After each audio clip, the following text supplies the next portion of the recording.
2027 గోదావరి పుష్కరాలను ఆధ్యాత్మికత ఉట్టిపడేలా భారీ స్థాయిలో నిర్వహించనున్నట్లు ఏపీ పర్యాటక సాంస్కృతిక శాఖ మంత్రి కందుల దుర్గేష్ వెల్లడించారు. కలెక్టరేట్లోని పీజీఆర్ఎస్ సమావేశ మందిరంలో గోదావరి పుష్కరాలు 2027 ఏర్పాట్లపై జిల్లా కలెక్టర్ కీర్తి చేకూరి అధ్యక్షతన ప్రజాప్రతినిధులు, సమన్వయ శాఖల అధికారులు పాల్గొన్న విస్తృత సమీక్షా సమావేశం జరిగింది. 2027 జూన్ 26 నుంచి జూలై 7వ తేదీ వరకు జరిగే ఈ పుష్కరాల్లో సుమారు 5,704 కోట్లతో పనులు చేపట్టనున్నారు. ఈ సమావేశంలో ఎంపీ దగ్గుబాటి పురంధరేశ్వరి, ఎమ్మెల్యేలు పాల్గొన్నారు. గోదావరి పుష్కరాలు 2027 కోసం ముందస్తు ఏర్పాట్లు, భక్తులకు అవసరమైన మౌలిక సదుపాయాల కల్పనపై సమగ్ర సమీక్ష అనంతరం జరిగిన మీడియా సమావేశంలో దుర్గేష్ తెలిపారు. పుష్కరాల నిర్వహణకు శాఖల మధ్య సమన్వయం అత్యంత కీలకమని, ఇప్పటికే అన్ని శాఖల అధికారులు క్షేత్రస్థాయిలో పర్యటించి అంచనాలతో ముందుకొచ్చారని వివరించారు. పుష్కరాల నిర్వహణ కోసం రాష్ట్ర ప్రభుత్వం సీనియర్ ఐఏఎస్ అధికారి వీరపాండియన్ను స్పెషల్ ఆఫీసర్గా నియమించిందని, కేబినెట్ సబ్ కమిటీ కూడా ఏర్పాటు చేసినట్టు గుర్తు చేశారు. ఈసారి పుష్కరాలు గతం కన్నా మరింత ప్రత్యేకంగా, ఎలాంటి పొరపాట్లకు అవకాశం లేకుండా సమర్థవంతమైన ఏర్పాట్లు చేస్తామని మంత్రి తెలిపారు. భారీ రద్దీని దృష్టిలో ఉంచుకుని రవాణా, మౌలిక సదుపాయాల బలోపేతంపై దృష్టి సారిస్తున్నట్లు తెలిపారు. అలాగే ప్రతిష్టాత్మక అఖండ గోదావరి ప్రాజెక్టును పుష్కరాల నాటికి పూర్తి చేసి భక్తులకు పర్యాటక అవకాశాలు పెంచేందుకు ప్రభుత్వం కృషి చేస్తుందని పేర్కొన్నారు.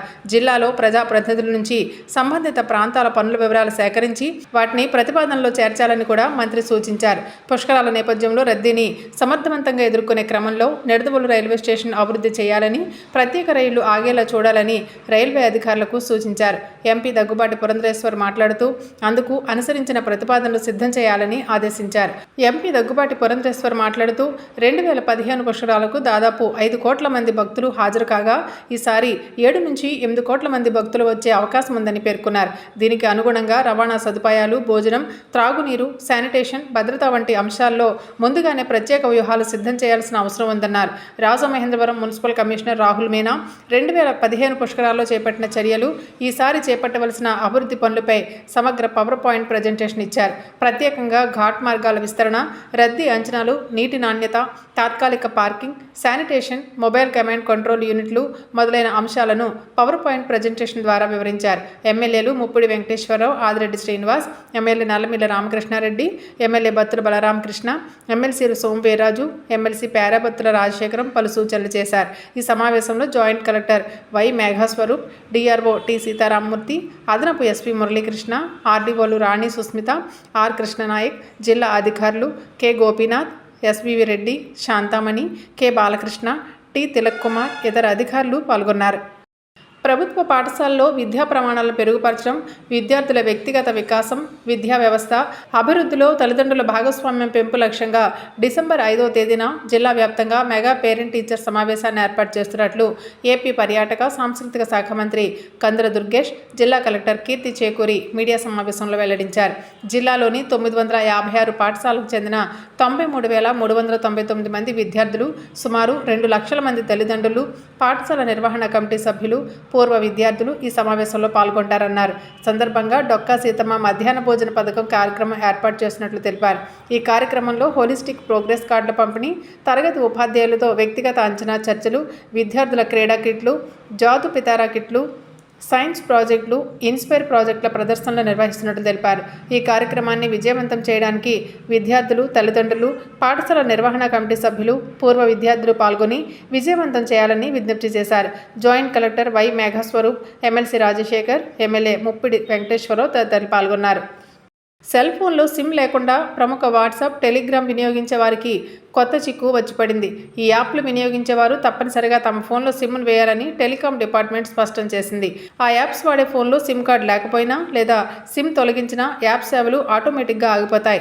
90 రోజుల్లో ఈ నిబంధనలు అమల్లోకి రానున్నాయి. వాట్సాప్, టెలిగ్రామ్, సిగ్నల్ వంటి కమ్యూనికేషన్ యాప్లలో దుర్వినియోగాన్ని అరికట్టడానికి కేంద్ర ప్రభుత్వం ఈ కొత్త నిబంధన తీసుకొచ్చింది. డిజిటల్ పేమెంట్స్ వంటి రంగాల్లో ఇప్పటికే ఇలాంటి సెక్యూరిటీ ఉంది. బ్యాంకింగ్, యూపీఐ యాప్లు అనధికార యాక్సెస్ నిరోధించడానికి కఠినమైన సిమ్ వెరిఫికేషన్ను అమలు చేస్తాయి.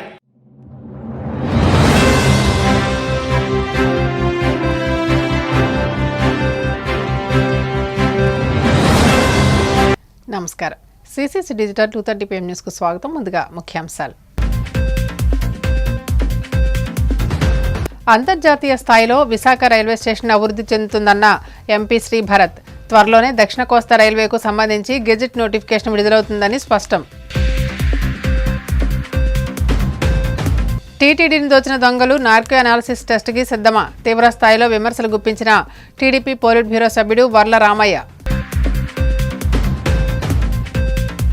కూటమి ప్రభుత్వం ప్రతిపక్ష నాయకుడిపై వ్యక్తిగత విమర్శలు చేస్తూ డైవర్షన్ పాలిటిక్స్ చేస్తుంది. మండిపడ్డ వ్యవసాయ మిషన్ మాజీ vice chairman MVS Nagireddy. Tadepalligudem Zilla Parishad హైస్కూల్లో విజయకేతనం. 10వ తరగతి స్టడీ మెటీరియల్ ఆవిష్కరణ. ముఖ్య అతిథులుగా పాల్గొన్న Zilla Parishad chairperson Ganta Padmasri, MLA Bolisetti. Visakha railway station అంతర్జాతీయ స్థాయిలో అభివృద్ధి చెందుతుందని ఎంపీ శ్రీభరత్ అన్నారు. 14 ప్లాట్ఫామ్లు ఏర్పాటు చేస్తున్నారని, త్వరలోనే దక్షిణ కోస్తా రైల్వేకు సంబంధించి ప్రజా ఆమోదయోగ్యమైన గెజిట్ నోటిఫికేషన్ విడుదలవుతుందని ఆయన వెల్లడించారు.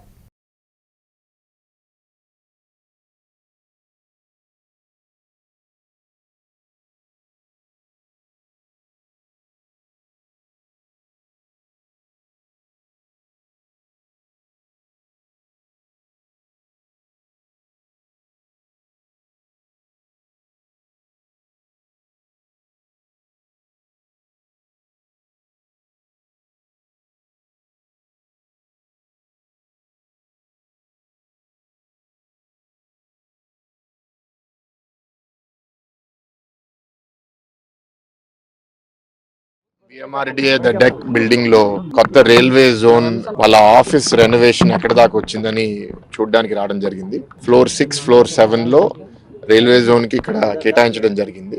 ఇంచుమించు 40,000 స్క్వేర్ ఫీట్. ఎందుకంటే వాళ్ళ పర్మనెంట్ జోన్ బిల్డింగ్ వాళ్ళ కన్స్ట్రక్షన్ జరుగుతుంది. వాళ్ళ అంచనా ప్రకారం ఫిబ్రవరి, మార్చ్ 2027 లో అది పూర్తవుతుంది. కాబట్టి దాని లోపల జోన్ నోటిఫికేషన్ అయ్యి జోన్ ప్రారంభించాలి, దానికి ఒక ఆఫీస్ కావాలని ఆల్మోస్ట్ ఒక సంవత్సరం క్రితమే అడగడం జరిగింది. సో అది VMRDA డెక్ ఇచ్చిన తర్వాత వాళ్ళు లాస్ట్ ఒక 4-5 మంత్స్ ఈ రెనోవేషన్ చేస్తున్నారు. మంచి షేప్కి వచ్చింది. 6వ ఫ్లోర్, 7వ ఫ్లోర్ కూడా 4 రోజుల్లో పూర్తయిపోతుంది. జోన్ నోటిఫికేషన్ ఈ ఆఫీస్ తో పాటు జరగడం, లేకపోతే ఈ ఆఫీస్ ప్రారంభించేసిన కొద్ది వారాల్లో జరగడం అనేది జరుగుతుంది. గతంలో కూడా నేను చెప్పాను ఏంటంటే zone notification involves lot of technical details. ఎందుకంటే డివిజన్స్ కూడా మారుతున్నాయి. ఉన్న డివిజన్ కూడా ఇక్కడ వాల్టేర్ని మనం 2 డివిజన్స్గా మారబోతుంది. కాబట్టి ప్రాసెస్లో ఎక్కడ ఒక డీటెయిల్ మిస్ అయ్యి దానివల్ల రేపు కమ్యూనికేషన్ గ్యాప్, దానివల్ల ఏదన్నా అనుకోరానిది జరిగితే మళ్ళీ అందరం పశ్చాత్తాపడాలి. కాబట్టి అతి జాగ్రత్తగా చేస్తున్నారు. We appreciate that. కానీ అది చేస్తూ ఎంత వేగంగా చేయగలిగితే అంత వేగంగా నోటిఫికేషన్ చేస్తే ఇక్కడ HODs, ఆఫీసర్సు అందరు ఇక్కడ అప్లై చేసుకుని రావడానికి వాళ్ళకి అవకాశం ఉంటుంది. మనకి ఇక్కడ ప్రస్తుతం ఇక్కడ GMకి సెక్రటరీ, DGM కూడా ఆయనే హోల్డ్ చేస్తున్నారు పొజిషన్. ఆయన చెప్పడం 250 మంది ఈ ఆఫీస్లో పనిచేయబోతున్నారు అని. అండ్ వాళ్ళల్లో ఇంచుమించు 100 మంది ఆఫీసర్ కేటగిరీ అండ్ ఒక 60 మంది జాయింట్ సెక్రటరీ క్యాడర్కి చెందిన వాళ్ళు ఉంటారు. కాబట్టి ఇది చాలా ఇంపార్టెంట్ ఆఫీస్ మన జోన్కి. త్వరలో దీన్ని ప్రారంభిస్తాము. బహుశా మినిస్టర్ ఆఫ్ రైల్వేస్ కూడా వర్చువల్గా, ఫిజికల్గా కాకపోతే వర్చువల్గా కూడా పార్టిసిపేట్ చేసే అవకాశం ఉంటుంది. మన రాష్ట్రంలో మన ముఖ్యమంత్రి గారితో సహా అందరినీ మేము ఆహ్వానిస్తాము.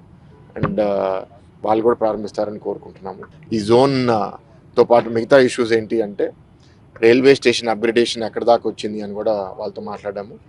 2 విషయాలు. ఒకటి, గతంలో అప్రూవ్ అయిన డిజైన్ ప్రకారము కాంట్రాక్టర్ ఫైనలైజ్ అయ్యారు. లీగల్ ఇష్యూ వల్ల ఆల్మోస్ట్ ఒక సంవత్సరం పోయింది.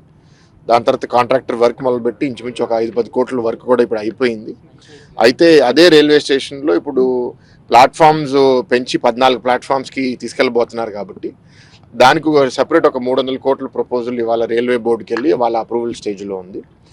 ఉన్న స్టేషన్కి కూడా కొంత ఫీడ్బ్యాక్ మాకు వచ్చింది. ఏంటంటే ఫసాడ్, దాని ఫ్రంటేజ్ ఓల్డ్ స్టైల్ కన్నా కొంచెం మోడర్న్గా చేయమని ప్రజల నుంచి ఫీడ్బ్యాక్ వస్తే ఆ ఫీడ్బ్యాక్ కూడా నేను వాళ్ళకి ఇస్తే వాళ్ళ డిజైన్ కూడా మళ్ళీ తిరిగి రైల్వే బోర్డుకి, రైల్వే మినిస్టర్ గారికి వాళ్ళు అది చూపిస్తున్నారు. అండ్ ఆ డిజైన్ కూడా ఐ థింక్ అతి త్వరలో అయిపోతుంది. కానీ దానికి ఇప్పుడు వర్క్ ఏం ఆగట్లేదు. కానీ ఆ ఫసాడ్ అయిపోతే మన స్టేషన్ కూడా కొంచెం ఫ్యూచరిస్టిక్గా ఎయిర్పోర్ట్ చూస్తే మనకి ఎట్లా అనిపిస్తుందో రైల్వే స్టేషన్ కూడా అట్లా అనిపించే విధంగా డెవలప్ అవుతుంది. వీఆర్ లుకింగ్ ఫార్వర్డ్ అండి for all these developments to come. And ఈ VMRDA డెక్ బిల్డింగ్ కూడా పైన GM గారి ఆఫీస్ నుంచి బయట వరండా లోపలికి వస్తే అద్భుతంగా ఉంది వ్యూ. చాలా మంచి building. And we are looking forward ఇది పూర్తిగా నిండిపోయి వైబ్రెంట్గా. మాజీ టీటీడీ చైర్మన్లు వైవి సుబ్బారెడ్డి, బోమన కరుణాకర్ రెడ్డిపై టీడీపీ పోలిట్ బ్యూరో సభ్యుడు వర్ల రామయ్య విమర్శలు గుప్పించారు. మంగళగిరి టీడీపీ కేంద్ర కార్యాలయంలో ఆయన మీడియా సమావేశంలో మాట్లాడారు. వైవి సుబ్బారెడ్డి, బోమన కరుణాకర్ రెడ్డిలు ధర్మరాజు వారసుల మాదిరిగా నీతిమంతులుగా పైకి కనిపిస్తున్నప్పటికీ తెరచాటున దొంగ పనులు, తప్పుడు పనులు చేశారని ఆరోపించారు. స్వామివారి సేవ చేయమని పదవులిస్తే స్వామివారి సొమ్మునే దోచుకున్న ఘనాపాటిలు వీరని ధ్వజమెత్తారు. గత 5 ఏళ్ల పాలనలో 68 లక్షల కేజీల కల్తీ నెయ్యి టీటీడీకి సరఫరా అయినట్లు సిట్ విచారణలో బయటపడిందని, దీనికి సూత్రధారి వైవి సుబ్బారెడ్డినని ఆరోపించారు. ఈ కల్తీ నెయ్యి కేసులో YV Subba Reddy live detection test కు సిద్ధమని చెప్పడాన్ని తప్పుపడుతూ నిజంగా నిజాయితీ ఉంటే నార్కో అనాలిసిస్ టెస్ట్ కు సిద్ధం కావాలని డిమాండ్ చేశారు. స్వామివారి సేవ చేయమని పదవులు ఇస్తే టీటీడీలో స్వామివారి సొమ్మే దోచుకున్న ఘన పార్టీలు వీళ్ళిద్దరంటే ఆనాటి చైర్మన్లు. ఒకరు వైవి సుబ్బారెడ్డి గారు, రెండోవారు భూమన కరుణాకర్ రెడ్డి గారు. ఆనాటి కాలంలో ధర్మరాజు ఉండేవారు మనకు భారతంలో. ధర్మరాజుకు మేమిద్దరం వారసులు అన్నట్లుగా ఉంటుంది వీళ్ళిద్దరి భాష, వీళ్ళ వ్యవహార శైలి. కానీ కొంచెం లోతుగా పరిశీలన చేస్తే వీళ్ళిద్దరు కూడా వాహిని వారి పెద్ద మనుషులు వేరు. వాహిని వారి పెద్ద మనుషులు అంటే ఈ తరం వాళ్ళకి, కుర్రవాళ్ళకి తెలియదు. వాళ్ళిద్దరికి తెలుసు. భువన కరుణాకర్ రెడ్డి గారికి ఇంకా బాగా తెలుసు. పైకి పెద్ద మనుషుల్లా కనపడతారు, పైకి నీతిమంతుల్లా కనపడతారు, కానీ లోపలంతా అన్ని వెధవ పనులు, దొంగ పనులు, తప్పుడు పనులు చేస్తుంటారు. ఎలా అంటే చెప్పేవి శ్రీరంగ నీతులు, దూరేవి డాష్ డాష్ డాష్. అటువంటి ఘన పార్టీలు వీళ్ళిద్దరు కూడా. భూమన కరుణాకర్ రెడ్డి గారిది మొన్న చెప్పాను. ఆయన పాపం ఇంకా ఫర్దర్ ఎంక్వైరీ కూడా వర్లరామయ్య గారు చెప్పినట్లుగా ఫర్దర్ ఎంక్వైరీ కూడా నేను సిద్ధమే అని ఆయన ఒప్పుకున్నాడు. పాపం ఆయన రెడీ అన్నాడు. అది ఓకే, అది సిఐడి చీఫ్ అయ్యన్నర్ గారు ఎంక్వైరీ చేస్తున్నారు. అది ఎటు ఆయన ఎవరిని వదలడు. తప్పు చేసిన వాళ్ళందరూ జుట్టు పట్టుకొని లాక్కొస్తారు. అది కొంచెం సేపు పక్కన పెడదాం. రెండో ఆయన, అసలు ఆయన ఈ నొక్కటంలో ఘనాపాటి శ్రీ వైవి సుబ్బారెడ్డి గారు. వారంటారు నిన్న నేనేం తప్పు చేయలేదు, కావాలంటే లైట్ డిటెక్టర్ టెస్ట్ పెట్టి. ఇదొక అలవాటు అయిపోయింది వైసీపీ వాళ్ళందరికీ. లైట్ డిటెక్టర్లో ఏమొస్తుందండి వైవి సుబ్బారెడ్డి గారు? Lie detector test is a failure test. Lie డిటెక్టర్లో ఎక్యూజ్డ్ అంటే ఇప్పుడు లైట్ డిటెక్టర్ తీసుకెళ్లారంటే వైవి సుబ్బారెడ్డి ఆయన ఎక్యూజ్డ్ అంటారు. ఆ ముద్దాయిని నిలబెట్టి, ముద్దాయి కొంచెం తెలివిగలవాడ నేను ఏమి చెప్పను అని మెంటల్గా డిటర్మిన్ అయితే, స్థిరత్వంతో ఉంటే, నిశ్చయించుకుంటే ఆ లైట్ డిటెక్టర్ ఏమి డిటెక్ట్ చేయలేదు. అందుకే ఆయన లైట్ డిటెక్టర్కి నేను రెడీ అంటారు. లైట్ డిటెక్టర్కి రెడీ అయిన ఓ వైవి సుబ్బారెడ్డి గారు మీరెందుకు నార్కో అనాలిసిస్ టెస్ట్ చేయండి అని అనుకున్నారు? నేనేం ready even for narco analysis test. Narco analysis test కూడా నేను రెడీ. మీరు నన్ను ఎంక్వైరీ చేసుకోండి, నార్కో అనాలిసిస్ టెస్ట్ చేయించండి నాతో అని మీరు ఎందుకన్నారు? నార్కో అనాలిసిస్ టెస్ట్ జరిగితే my dear friend YV Subba Reddy గారు, మీరే కాదు మీ పైనున్న పెద్దల గురించి కూడా మీరే చెబుతారు. నార్కో అనాలిసిస్ టెస్ట్ చేస్తే, పాత్రికేయ సోదరులరా మీకు ఐడియా ఉంటుంది, మీరు మేధావులు, మీకు తెలిసి ఉంటుంది. నార్కో అనాలిసిస్ టెస్ట్ చేస్తే ఎక్కడెక్కడో మొత్తం బయటకు వస్తుంది. ఆయన లైట్ డిటెక్టర్ కాదు సుబ్బారెడ్డి గారు, నార్కో అనాలిసిస్కి రండి. నార్కో అనాలిసిస్ వస్తే that is a supported evidence. అది lie detector evidence is not admissible in the court of law. Narco అనాలిసిస్కి రండి మీరు నిజంగా మీరు నిజాయితీ పనులు అయితే. ఇదొక చెడు అలవాటు వైసీపీ నాయకులకి. లైట్ డిటెక్టర్ టెస్ట్ చేయండి, హారతి అమ్మవారి గుళ్ళో ఇస్తాము, దేవాలయంలో ప్రమాణం చేస్తే నువ్వు చేసిన నేరం పోతుందా? ఇతగా ఆ మాట అంటంతో వాడు దొంగ అని అర్థం అవుతుంది. లైట్ డిటెక్టర్ నన్ను తీసుకోండి అంటే నువ్వు దొంగతనం చేసినట్టే. నేను దేవుడి గుళ్ళో ప్రమాణం చేస్తాను, నువ్వు చేస్తావా అని అడుగుతారు. లోకేష్ బాబు గారిని, మా చంద్రబాబు గారిని, అందరిని అడుగుతారు. మీరు వాళ్ళకి ఎందుకు కర్మ, వాళ్ళు ఎందుకు చేస్తారు? తుఫాన్ల ప్రభావం, గిట్టుబాటు ధర లేక రైతులు తీవ్రంగా నష్టపోతున్నారని, రాష్ట్రంలో వ్యవసాయ రంగం తీవ్ర సంక్షోభంలో కూరుకుపోయిందని వైసీపీ జనరల్ సెక్రటరీ, వ్యవసాయ మిషన్ మాజీ వైస్ చైర్మన్ ఎంవీఎస్ నాగిరెడ్డి ఆవేదన వ్యక్తం చేశారు. తాడేపల్లిలోని వైసీపీ కేంద్ర కార్యాలయంలో ఆయన మీడియాతో మాట్లాడుతూ, రైతులను ఆదుకోవాల్సిన ప్రభుత్వం అది పక్కన పెట్టి రైతు సమస్యలను ప్రభుత్వం దృష్టికి తీసుకొచ్చిన ప్రతిపక్ష నాయకుడిపై వ్యక్తిగత విమర్శలు చేస్తూ డైవర్షన్ పాలిటిక్స్ చేస్తుందని మండిపడ్డారు. ఎప్పటికైనా ప్రభుత్వం మేల్కొని రైతులకు మేలు చేసే కార్యక్రమాలపై దృష్టి పెట్టాలని హితవు పలికారు. 33% పైన దెబ్బతింటే దానికి ఇన్పుట్ సబ్సిడీకి అర్హత, కానీ 30% దెబ్బతింది. సో అలాగే 25% దెబ్బతింది, 20% దెబ్బతింది. దీన్నంతా ఎక్కడ కూడా కవరేజ్ తీసుకోలేదు. అయితే 83 లక్షల టన్నులు ఈ సంవత్సరం ధాన్యం దిగుబడి వస్తుంది. దీంట్లో 51 లక్షల టన్నులు మేము ప్రొక్యూర్ చేస్తామని చెప్పి సివిల్ సప్లైస్ శాఖ మంత్రి గారు అనేక సార్లు అట్లా చెప్పడం జరిగింది. 24 గంటల్లోనే మేము డబ్బులు ఇచ్చేస్తున్నాము. సో గత ప్రభుత్వంలో నెలల తరబడి డబ్బులు ఇవ్వలేదు. ఇక్కడ కూడా ఒక అవాస్తవమైన ప్రకటన. ఎప్పుడైనా సరే ఫిబ్రవరి దాకా డబ్బులు వెంటనే వచ్చేస్తాయి. మా ప్రభుత్వంలో కూడా వచ్చినాయి. ఆలస్యం అయ్యేది మార్చి, ఏప్రిల్లో. సో లాస్ట్ రబీలో మీరు కూడా 4 నెలల దాకా డబ్బులు ఇవ్వని పరిస్థితి ఉంది. కావాలంటే ఒకసారి వెరిఫై చేసుకోండి. ఇవాళ మౌంతా తుఫాన్కి దరిదాపుగా దిగుబడి పడిపోయినాయి. ఇది నేను ఎందుకు మెన్షన్ చేసి చూపిస్తున్నానంటే, కళ్ళల్లో ధాన్యం, కళ్ళల్లో దైన్యం. ఇది నిన్న ఈనాడు పత్రికలో వచ్చింది. అంటే వాళ్ళకు అనుకూలమైన పత్రికలోనే ఈ హెడ్డింగ్తో వచ్చింది. అంటే క్షేత్రస్థాయిలో ఎంత సంఘర్షణ ఉంటే ఈ పత్రికలో వార్త వస్తుందో ఒక్కసారి దృష్టిలో పెట్టుకోమని చెప్పి మిమ్మల్ని విజ్ఞప్తి చేస్తున్నాను. మీ ద్వారాగా రైతులకు విజ్ఞప్తి చేస్తున్నాను. దీంట్లో తేమ పేరుతో బస్తాకు 4 నుంచి 8 కిలోల కోత, అలాగే ధర తరలింపుపై రైతులే మిర్రలతో మాట్లాడుకోవాల్సిన పరిస్థితి, నిమిత్త మాత్రంగా సేవా కేంద్రాలు, రైతు సేవా కేంద్రాల ఇలా సిబ్బంది. అంటే ఇంత క్లియర్గా హెడ్డింగ్లోనే ఇంత క్లియర్గా వార్త వచ్చింది. అలాగే 1777 రూపాయలు సామాన్య రకానికి రైతుకు దక్కాల్సిన ధర ఉంటే 75 కిలోలకి 1450 రూపాయలు మాత్రమే రైతుకు దక్కుతుంది. సో దాంతోపాటు ఇది ఉమ్మడి తూర్పుగోదావరి జిల్లాలు, అలాగే రైతు సేవా కేంద్రాల సిబ్బంది అంతా మిల్లర్లకే అప్పగించేశారు. అంటే టోటల్గా కమిషన్దారు వ్యవస్థతో మిల్లర్తోనే నడుస్తుంది తప్ప రైతుల పరిస్థితి ఇక్కడ రైతుల చేతిలో ఏమీ లేదు అని చెప్పి ఈనాడు పత్రికలో వచ్చిన వార్త. 1 కేజీ మాయిశ్చర్ ఉంటే 1 కేజీ తగ్గించాలండి ధాన్యం, కానీ 1 కేజీ మాయిశ్చర్ ఉంటే 2 కేజీలు కటింగ్ పెడుతున్నారు అనేది కూడా ఇందులోనే ఇదే వార్తలోనే ఉంది. కోత ఖర్చులు తడిపి మోపెడు, అంటే ఒక మిల్లు, ఒక హార్వెస్టింగ్ మిషన్ 2500 నుంచి 3000 తీసుకుంటే తుఫాను గన లేకపోతే 1 గంట బావుకి అయిపోయేది. తుఫాను మూలంగా వరి మొత్తం పడిపోయింది. పడిపోవటం మూలంగా 3 గంటలకు వెళ్ళి ఎకరానికి 10,000 రూపాయలు ఖర్చు పెరిగింది అని చెప్పి ఇదిగో దీంట్లోనే ఉంది. ఇదిగో మెయిన్ హెడ్డింగ్, సంచుల కొరత ఉంది. ఇది ప్రధానమైన అంశం. వాళ్ళు ఎక్కడికి వెళ్ళినా సరే సంచులు లేక, సంచులు దొరక్క రోడ్ల మీద ధాన్యం ఆరబోస్తున్నాయి. సో కానీ ఏం మాట్లాడుతున్నారో అర్థం పర్థం లేకుండా మాట్లాడేది. లేకపోతే ఎక్కడన్నా ఫీల్డ్కి జగన్మోహన్ రెడ్డి గారు ఫీల్డ్ ఇన్స్పెక్షన్కి వెళ్తే ఆయన్ని వ్యక్తిగతంగా విమర్శ చేయటం. మేము లేవనెత్తిన అంశానికి సమాధానం చెప్పండి. ఇప్పుడు కూడా నేను లేవనెత్తిన అంశానికి సమాధానం చెప్పండి.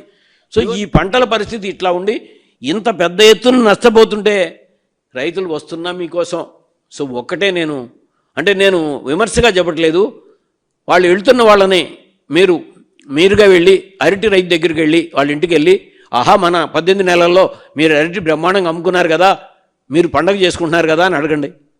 అలాగే ప్రతి రైతు దగ్గరికి వెళ్ళి వాళ్ళ ఇంటికి వెళ్ళి, ఆహా ఈ 18 నెలల్లో మీరు బ్రహ్మాండంగా మీకు ఉత్పత్తి వచ్చింది కదా, పత్తి మీకేం బ్రహ్మాండంగా ఉంది కదా, మీ ఇళ్లలో హ్యాపీగా ఏమేమి కొనుక్కున్నారు, ఏసీలు కొనుక్కున్నారా లేదా ఫ్రిడ్జ్లు కొనుక్కున్నారా? పశ్చిమ గోదావరి జిల్లా తాడేపల్లిగూడెం జిల్లా పరిషత్ హైస్కూల్లో విజయకేతనం 10వ తరగతి స్టడీ మెటీరియల్ ఆవిష్కరణ మహోత్సవ కార్యక్రమం జరిగింది.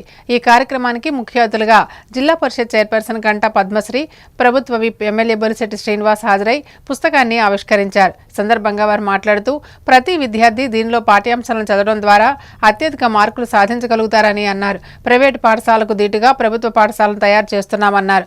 తాడేపల్లిగూడెం నియోజకవర్గాన్ని విద్యా హబ్, క్రీడా హబ్గా మారుస్తామని తెలియజేశారు. గత సంవత్సరం ప్రభుత్వ పాఠశాలలో జాయిన్ చేయాలంటే భయపడే పరిస్థితి నుంచి ఇవాళ ప్రభుత్వ పాఠశాలలో జాయిన్ అయితే బాగుండే పరిస్థితి తీసుకొచ్చినటువంటి ఇక్కడ ఉన్నటువంటి స్టాఫ్ ముందు మెయిన్ అందరూ కూడా ఏదైతే హెడ్ మాస్టర్స్ కానీ మాస్టర్స్ కానీ టీచింగ్ స్టాఫ్ ముందు ఆధారాన్ని భావించారు. ఎంత ఎంకరేజ్ చేసినా మీరు సరిగ్గా పని చేయకపోతే ఈ స్కూల్లో ఎవరు జాయిన్ అవ్వరు.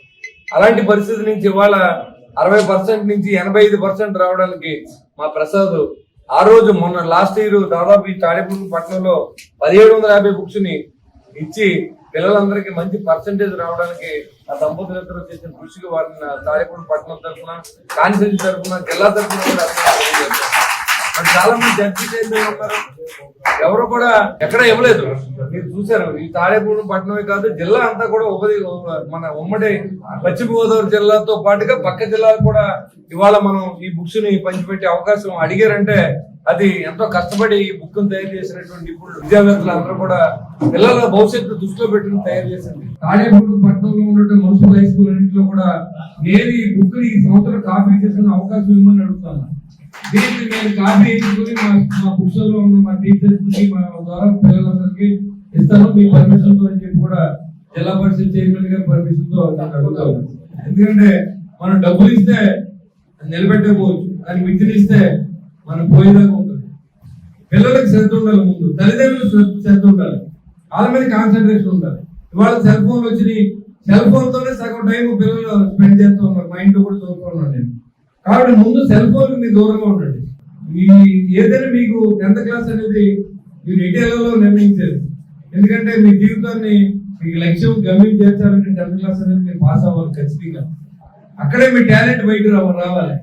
ఏదో అత్యంత మార్కులతో పాస్ అయ్యి మంచి కాలేజీలో రాక ప్రైవేట్ కాలేజీలో డబ్బులు చదివి మరి వచ్చిరాని జీవితంలో మనం కష్టపడగలం కంటే ఇప్పుడు ఈ రోజే మనం ఈ రోజు నుంచి మరి ఇలా విజయ కేంద్రం అనే బుక్ ద్వారా మీకు ఉన్నటువంటి నిపుణులైన టీచర్స్ అందరూ మీరు ఎక్కడ కూడా బయట స్కూల్ చదువుతారు. మీరు 10th క్లాస్ ఇంటర్మీడియట్ చదివిన కూడా మీకు విద్య బోధిస్తారు. కానీ ఒక గవర్నమెంట్ స్కూల్స్ బీఈడి చదివిన వ్యక్తులు, ఎంఈడి చదివిన వాళ్ళు ద్వారా మీరు టీచింగ్ పొందరు. అంటే అన్ని అర్హతలు ఉంటాయి ఈ స్కూల్లో. ఏదేమైనప్పుడు కూడా తాడేపల్లి స్కూల్లో జాయిన్ అవ్వాలంటే రికమెండేషన్ కావాలి. ఇక్కడ ఎమ్మెల్యే లేకపోతే మినిస్టర్ చెప్తారు కానీ జాయిన్ అవ్వే పరిస్థితికి ఈ స్కూల్ తీసుకోవడం నా ఉద్దేశం. అంటే మన స్కూల్లో చదివిన ప్రతి విద్యార్థి టాపర్గా మిగలాలనేది నా ఉద్దేశం. దాన్ని అది మీరందరికీ ఇక్కడ మంచి భవిష్యత్తు రావడం కోరిక, అంటే అంతగానే లేదు. నాకు దానివల్లే ఒరిగిపోదు. మీరు నిజంగా వచ్చినా నాకేం రాదు. కానీ మీ భవిష్యత్తు తాడేపల్లి అంటే నేను ఎక్కడికి వెళ్ళినా, ఏ కంట్రీకి వెళ్ళినా అక్కడ తాడేపల్లి నుంచి ఒకటి వచ్చినా కలుస్తూ ఉంటారు. మరి అలాంటి స్థితిలో మీరందరూ ఉండాలని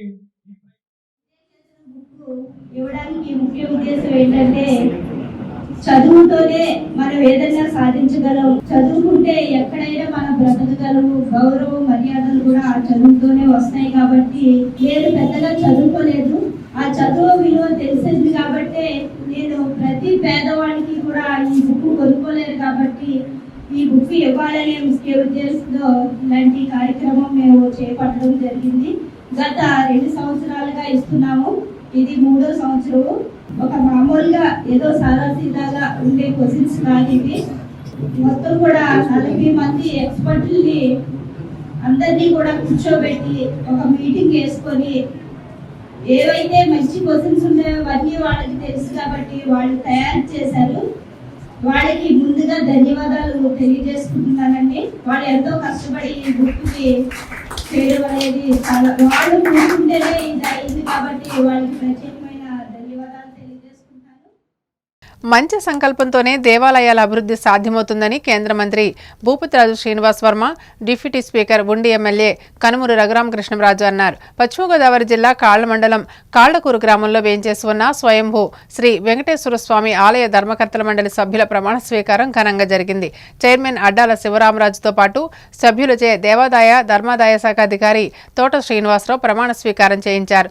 ఆలయ నూతన చైర్మన్ గా నియమితులైన అడ్డాల శివరామరాజు మాట్లాడుతూ ఆలయ అభివృద్ధికి కృషి చేస్తానన్నారు. అనంతరం కేంద్ర మంత్రి Bhupathiraju Srinivas Varma, deputy speaker Raghuramakrishnaraju, APIIC chairman Mantena రామరాజులు పద్మావతి కోనేరు వద్ద గల కొత్తపల్లి వారి వీధినందు జిందాల్ పవర్ లిమిటెడ్ వారి సహకారంతో సిఎస్ఆర్ ఫండ్స్ 33 లక్షలతో ఏర్పాటు చేసిన మంచినీటి పైపులైన్ పనులకు శంకుస్థాపన చేశారు. అదేవిధంగా సీసీ రోడ్డును ప్రారంభించారు.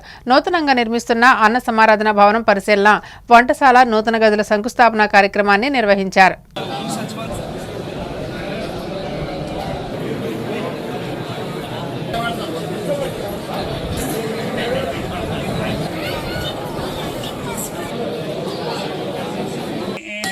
बृहस्पति प्रसोदास्तानं चतुष्पदे ఓం గణానాన్ శృణ్వన్నోతభిశ్చేదసాదన మహ్యన్నమంతాం ప్రతిభశ్చరస్మృతామృతాగ్ని మమస్మిన్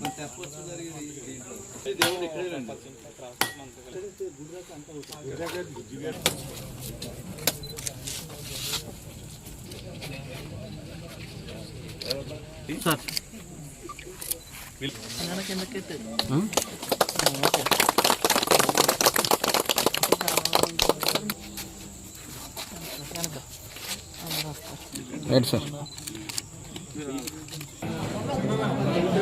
ఓకే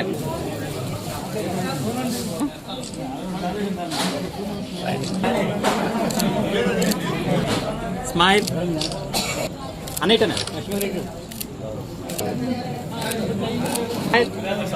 సార్ ఒకసారి రామ్ గారు సార్. ఒక పెద్ద బాధ్యతనే ఈ కమిటీ మీద పెట్టడం జరిగింది. ఎందుకంటే చాలా అద్భుతమైన ప్రణాళికలతో ఉన్నారు. ఈ దేవాలయం చుట్టూ 4 పక్కల నడిచే విధంగా మాడా వీధుల్లాగా నడిచే భక్తులు నడిచే ఏర్పాటు చేయటం, అలాగే ఒక మంచి ఆ ఎదురుగుండా ఉన్న స్థలంలో ఒక మంచి కళ్యాణ మంటపం కూడా ఈ ప్రాంత వాసులందరికీ కూడా వీలుగా ఉండేలా ఒక మంచి కళ్యాణ మంటపం, ఎయిర్ కండిషన్ కళ్యాణ మండపం, మంచి పార్కింగ్ ఫెసిలిటీస్ అన్నీ కూడా ఉండేలాగా చేయాలని చాలా మంచి తలంపుతో ఉన్నారు. వీళ్ళ సమయంలో ఈ దేవాలయం మొగల్తూరు రాజులు అప్పుడు ఇచ్చారు. వాళ్ళ పేరు ఎలా చెప్పుకుంటున్నారో అలాగే ఇప్పుడు ఉన్న ఈ కమిటీ ఈ టైంలో చాలా అద్భుతమైన డెవలప్మెంట్ జరిగిందని చెప్పి భక్తులందరూ చెప్పుకునే విధంగా ఈ ఆలయాన్ని మరింత అభివృద్ధికి తీసుకొస్తారని, అలాగే ఈ దేవాలయం కూడా రాగల 2 సంవత్సరాల్లో ఎంతో అభివృద్ధి ఖచ్చితంగా చెందుతుంది. అన్ని ఉత్సవాల్లో వర్మగారు అందరూ కూడా పాల్గొన్నాం. ఇవాళ రాష్ట్ర వ్యాప్తంగా కూడా అన్ని దేవాలయాలకు నూతనంగా పాలకవర్గాలు నియమిస్తూ ఉన్నారు. ఏదైతే దేవాలయాల అభివృద్ధిలో కీలకమైనటువంటి పాత్ర పోషించవలసినటువంటి బాధ్యత అయితే ఎన్నో దేవాలయాలకి రకమైనటువంటి కమిటీలు నియమించినా కానీ కాళ్ళపూర్లో ఏం చేసినటువంటి వెంకటేశ్వర స్వామి దేవాలయం ఒక చారిత్రాత్మకమైనటువంటి దేవాలయం అనేటువంటి విషయాన్ని మనందరం కూడా గుర్తుపెట్టుకోవాలి. పెద్ద తిరుపతి, చిన్న తిరుపతి, ఆ తరువాత వెంకటేశ్వర స్వామి అంటే రాష్ట్రంలో నలుమూల నుంచి వచ్చేటువంటి దేవాలయం కాళ్ళపూరి శ్రీ వెంకటేశ్వర స్వామి దేవస్థానం అనేటువంటి విషయాన్ని మనందరం గుర్తుపెట్టుకోవాలి. అటువంటి దేవాలయానికి కమిటీకి అధ్యక్షులుగా నియమితున్నటువంటి పెద్దలు కానీ సభ్యులు కానీ ఇటువంటి పెద్దల మీద ఒక గురుతరమైనటువంటి బాధ్యత ఉన్నది అనేటువంటి విషయాన్ని ఈ ప్రమాణ స్వీకార మహోత్సవం సందర్భంగా గుర్తు చేస్తూ ఉన్నాం. ఇది ఒక పదవి కాదు, ఒక బాధ్యత. భగవంతుడికి సేవ చేసుకోవడానికి, దేవాలయాన్ని అభివృద్ధి పరచడానికి, దేవాలయంలో ఉన్న భక్తులకు మరిన్ని సౌకర్యాలు కల్పించేటువంటి బాధ్యత మీరు తీసుకోవాలనే సందర్భంగా మిమ్మల్ని అందరినీ కూడా కోరుతున్నాం. ఏదైతే కోపిళ్ళ వంతెన ఉందో పెద్ద శాపం ఈ మార్గంలో 2 వంతెనలకు నిధులు మంజూరు చేయించి ఒక అపరిష్కృతంగా ఉన్నటువంటి సమస్యకు పరిష్కార మార్గం చూపెట్టినటువంటి ఈ ప్రాంతంలో ఉన్నటువంటి భక్తులకు, యావత్ హిందూ లోకానికి, జాతికి కూడా మేము అండగా ఉంటాం అనేటువంటి విషయాన్ని చెప్పడానికి ఏమాత్రం కూడా వెనకడుగు వేసేటువంటి ప్రసక్తి లేదు.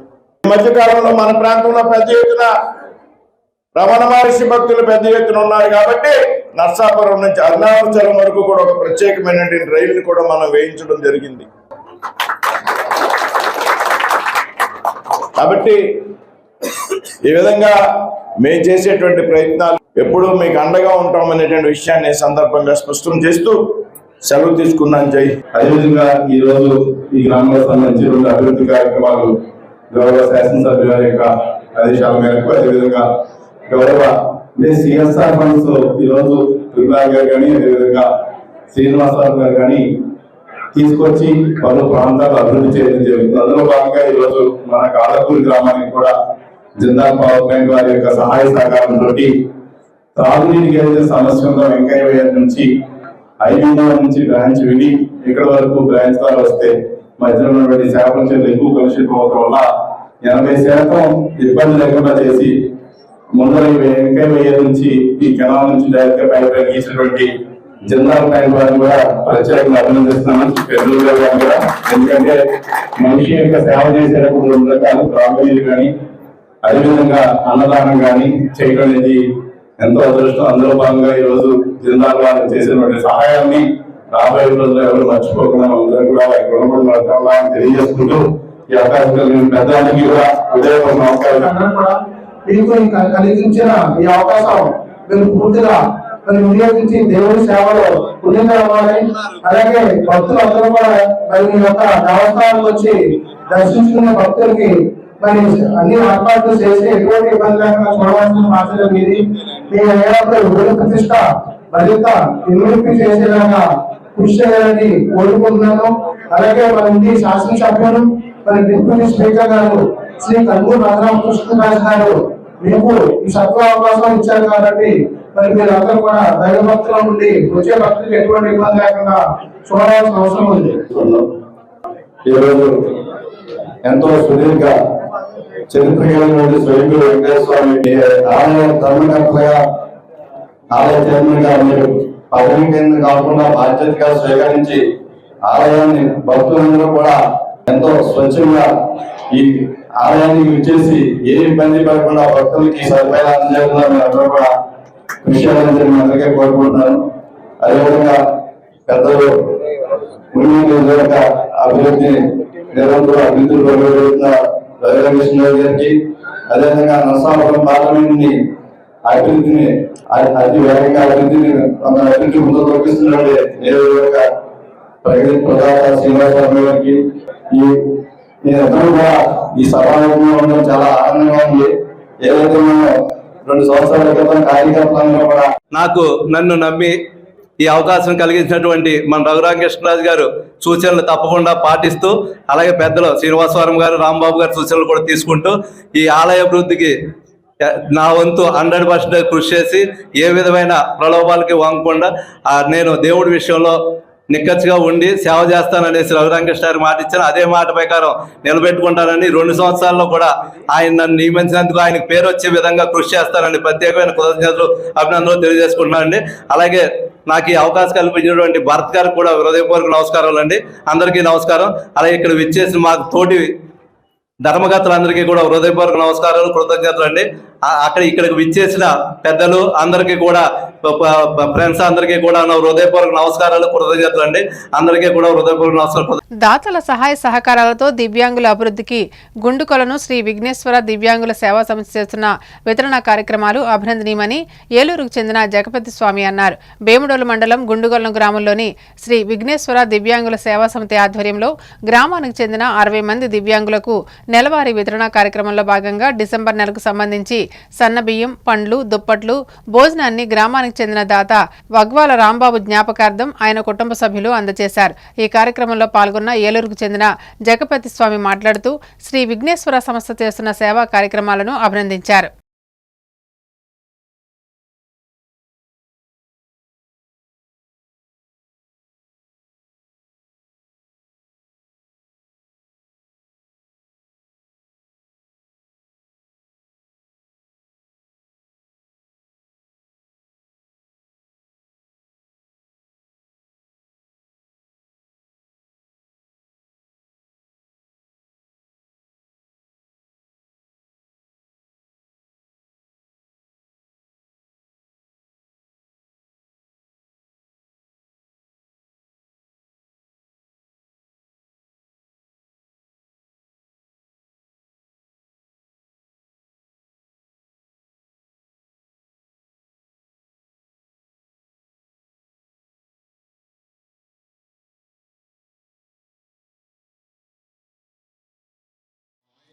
అంటే కుటుంబమే కాదు మొత్తం అందరూ ఎవరన్నా ప్రేమ. కొన్ని ఎగ్జాంపుల్స్ చెప్పాలంటే ఎక్కడికి వచ్చినా ఎప్పుడైనా సూట్ కేసులు నిండా సామాన్లు తీసుకొచ్చారు. ఆయన కోసం ఒకటి ఉండేది కదా, అందరికీ మంచి పెడతాం కోసమే తీసుకొచ్చారు. పండ్లు, దుప్పట్లు, మీకు భోజనం, బిర్యానీ స్పీడ్ ఏదో తీసుకొచ్చారంట, స్పీడ్ కూడా ఇవన్నీ కూడా వారి సహాయంతోనే పొందుతున్నారు మీరు. మరొకసారి వారందరికీ ధన్యవాదాలు. మీ అందరికీ కూడా మా ధన్యవాదాలు. మీకు ఇక్కడ సమర్పించేసిన మీ అందరికీ కూడా మా ఆశీర్వాదాలు. మనిషి డొక్కా సీతమ్మ గారు ఈ యొక్క ప్రేరణతో మన జగపతిబాబు స్వామి గారు నిర్విరామంగా 10 ఏళ్ల నుంచి అన్నదాన కార్యక్రమం చేస్తున్నారు. ఇది ఈ స్వామిమాల 25వ పడి. అలాగే మనకున్న వేదిక పెద్దలకి డొక్కా సీతమ్మ గారి యొక్క ఫోటోల్లో జ్ఞాపకార్థంగా ఇవ్వడానికి కొన్ని ఫోటోలు తీసుకొచ్చారు. సేవలు చూసి డాక్టర్లు, యాక్టర్లు, మేల్సేట్లు అని శ్రీ విఘ్నేశ్వర దివ్యాంగ సేవా సమితి వారు వెన్నట్టి నడుస్తున్నారు. వీరి సేవలే ఈ దాతల మనసులో దోచుకున్నాయి. ఈ దివ్యాంగ సేవ రామబాబులో దూసుకుపోవాలని కొంత నగదు సమీకరిస్తున్నారు. వీరి ఆశయం నెరవేరాలని ఆశిస్తూ మనం కూడా నేను చేసిన చెల్లెలే, కానీ నా కార్యక్రమాలు నచ్చి నన్ను మెచ్చి ఎంతోమంది ఎన్నో సేవా కార్యక్రమాలు చేస్తుంటారు. ఇప్పుడు ప్రతి నెల 2వ తారీఖున ఇక్కడ జరుగుతుందంటే రవి గారు మేమో కాదండి, ఇలాంటి పెద్దలు సహాయ సహకారాలతో ప్రతి ఒక్కరు సహాయ సహకారాలతో. ప్రకాశం జిల్లా పెద్దారవీడు మండలం మద్దలకట్ట గ్రామ సమీపంలో ఏపీఎస్ఆర్టీసీ బస్సు అదుపు తప్పి బోల్తా పడింది. ఈ ఘటనలో 12 మంది ప్రయాణికులకు తీవ్ర గాయాలయ్యాయి. వారిని 108 అంబులెన్స్లో దోర్నాల ప్రభుత్వ ఆసుపత్రికి తరలించి ప్రాథమిక చికిత్స అనంతరం మార్కాపురం తరలించారు. నూజివీడు నుండి శ్రీశైలం వైపు వెళుతున్న బస్సులో మొత్తం 24 మంది ప్రయాణికులు ఉన్నారని పోలీసులు తెలిపారు. ప్రమాదంపై దర్యాప్తు చేస్తున్నట్లు వెల్లడించారు. వార్తలు ముగించే ముందు ముఖ్యాంశాలు మరోసారి. అంతర్జాతీయ స్థాయిలో విశాఖ రైల్వే స్టేషన్ అభివృద్ధి చెందుతుందన్న ఎంపీ శ్రీ భరత్. త్వరలోనే దక్షిణ కోస్తా రైల్వేకు సంబంధించి గెజిట్ నోటిఫికేషన్ విడుదలవుతుందని స్పష్టం. టీటీడీని దోచిన దొంగలు నార్కో అనాలిసిస్ టెస్ట్కి సిద్ధమా? తీవ్ర స్థాయిలో విమర్శలు గుప్పించిన టీడీపీ పోలిట్ బ్యూరో సభ్యుడు వర్ల రామయ్య. కూటమి ప్రభుత్వం ప్రతిపక్ష నాయకుడిపై వ్యక్తిగత విమర్శలు చేస్తూ డైవర్షన్ పాలిటిక్స్ చేస్తుంది. మండిపడ్డ వ్యవసాయ మిషన్ మాజీ vice chairman MVS Nagireddy. Tadepalligudem Zilla Parishad హైస్కూల్లో విజయకేతనం. 10వ తరగతి స్టడీ మెటీరియల్ ఆవిష్కరణ. ముఖ్య అతిథులుగా పాల్గొన్న జిల్లా పరిషత్ చైర్పర్సన్ గంటా పద్మశ్రీ, ఎమ్మెల్యే బోలిశెట్టి. సిసిసి సమాప్తం. నమస్కారం.